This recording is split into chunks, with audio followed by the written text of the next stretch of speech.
seguindo com o processo de ocupação do Oeste no Brasil. No começo do século XX, entre os anos de 1904 e 1930, a violência foi imensa, ao ponto de ter surgido no Brasil uma classe profissional conhecida como bugreiros. O que eram os bugreiros? Eram caçadores ou, aspas, amansadores de índios. Eles serviam para agir com imensa violência contra os índios, de forma a convencê-los a se aquietarem, a receberem pacificamente o homem branco chegante, sob ameaça de extermínio, de morte. A violência dos bugreiros era imensa. Junto com o seu material de estudo, anexo ao seu material de estudo, estamos postando um vídeo sobre os bugreiros, para que você possa compreender qual era o seu papel e qual o dano eles causavam. Esses camaradas eram terríveis, uma violência descomunal. Muito bem, então, a partir do começo do século, já na República, no Brasil República, foi criada a chamada Comissão Rondon, ok? Essa Comissão Rondon tinha a função de entrar em contato com os índios para diminuir as possibilidades de conflitos entre índios e os futuros fazendeiros que estavam entrando para ocupar a zona oeste do Brasil.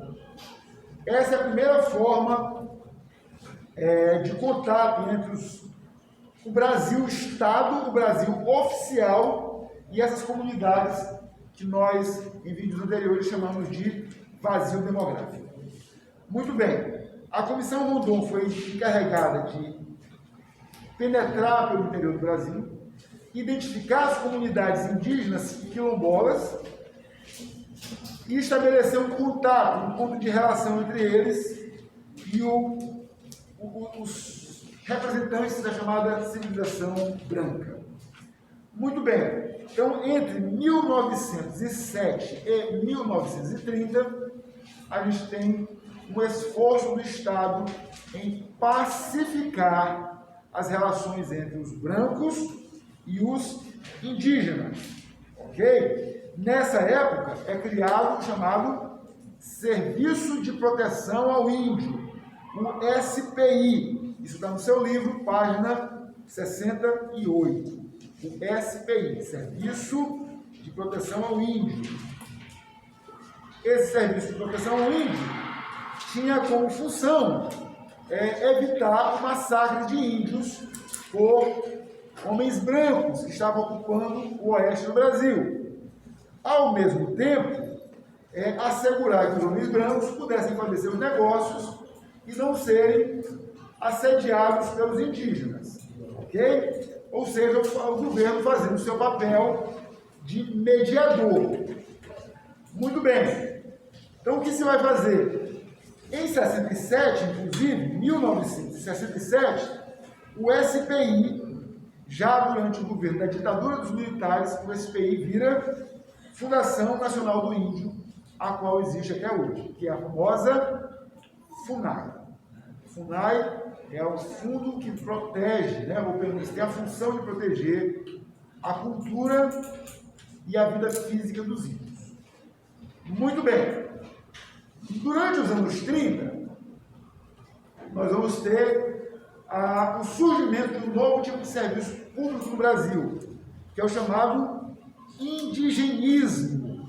E nesse processo de montagem do indigenismo brasileiro, 3 irmãos vão se destacar. A gente vai falar um pouquinho sobre eles na página 69 do seu livro, falar sobre eles, que são os irmãos Orlando, Cláudio e Leonardo Vilas Boas. São os nossos mais renomados indigenistas. O que era um indigenista? É uma pessoa que fazia um trabalho antropológico. Ele visitava os índios não apenas para acalmá-los, não apenas para limitar a sua reação à chegada do homem branco. Mas ele visitava para procurar compreender. Então, a grande diferença entre o trabalho de serviço de proteção ao índio e o movimento indigenista nos anos 30 é a busca da compreensão de como os índios viviam, de quem eram esses seres, de quem eram essas pessoas, por que os seus valores eram estes e aqueles, e não diferentes. E de outro, segundo passo, como conviver em paz com essa gente. Era esse o objetivo do movimento indigenista brasileiro, do qual os irmãos Vilas Boas são pioneiros. Muito bem, o maior resultado, o maior legado do indigenismo dos anos 30 foi a demarcação da chamada Reserva Roncador Xingu. Essa reserva Roncador Xingu, você pode verificar como é que foi o processo de demarcação dessa reserva num filme belíssimo, filme nacional, muito bom, muito bonito, chamado Xingu. Muitos aqui já viram esse filme. O nome é Xingu, simplesmente. Ok? E esse filme é interessante porque ele trata justamente do processo de demarcação das terras, de limitação das ações econômicas nas áreas de reserva. Essa reserva do Roncador Xingu é a maior reserva indígena do mundo. Ela é, inclusive, maior do que muitos países, ok?